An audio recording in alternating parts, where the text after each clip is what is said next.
this, Shri Mataji began teaching a small group of seekers how to meditate.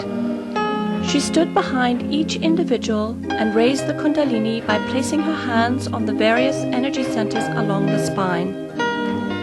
This was a natural process which awakened their residual power of pure desire. She awakened this power called Kundalini, which lay dormant in the sacrum bone at the base of the spine, coiled in 3.5 coils. When awakened, it rose up the spinal cord, connecting and enlightening the energy centers. As it pierced the fontanelle bone area at the top of the head, they were connected with the divine. Although she was working with only a handful of people, she was searching for a universal method which would allow her to give this experience to large groups of people. She soon developed a technique for en masse self-realization. Taking into account all the different combinations and permutations of the human personality, the method was startlingly simple. The seeker would express his or her desire by holding the left hand towards Shri Mataji. Verbal affirmations helped the mothering energy to rise, and the experience could be verified by feeling the Kundalini in the hands and above the head.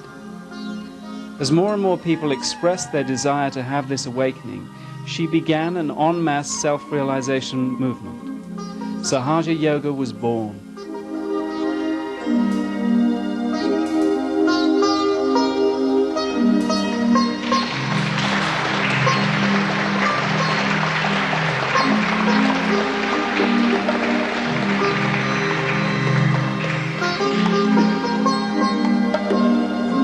Yoga or union had become effortless. No more standing on your head, no need for expensive mantras. Now it was easier to get your enlightenment in the heart of London than it was in the Himalayas. Visits to the psychiatrist's couch were no longer necessary. Shri Mataji was not concerned with the quantity of people, but with the quality of the seekers. She never took any money for giving or developing self-realization, and started Sahaja Yoga with her own resources. To this day, she insists that you cannot pay for your spiritual ascent.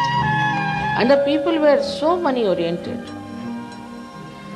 that they would not listen to me, because I said, you cannot pay for your evolution, you cannot pay for your realization. While those people who said you have to pay, they were very happy. And they wouldn't believe me.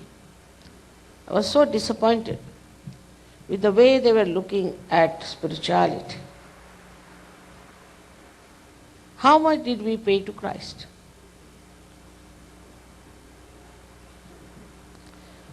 How much did we pay to Mother Earth for these flowers? That money orientation was so great that one of the reasons for our plight is that we supported all kinds of wrong, false people.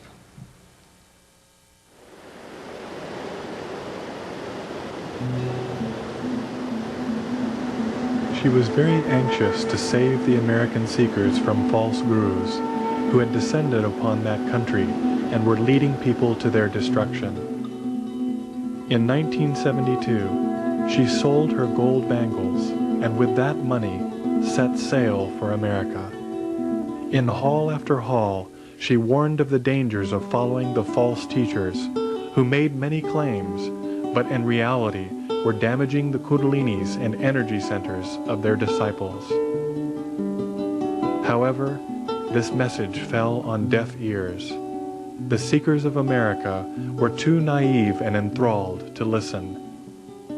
She was in great anguish at the plight of America, and on board the ship to India, her heart was pining to save her children.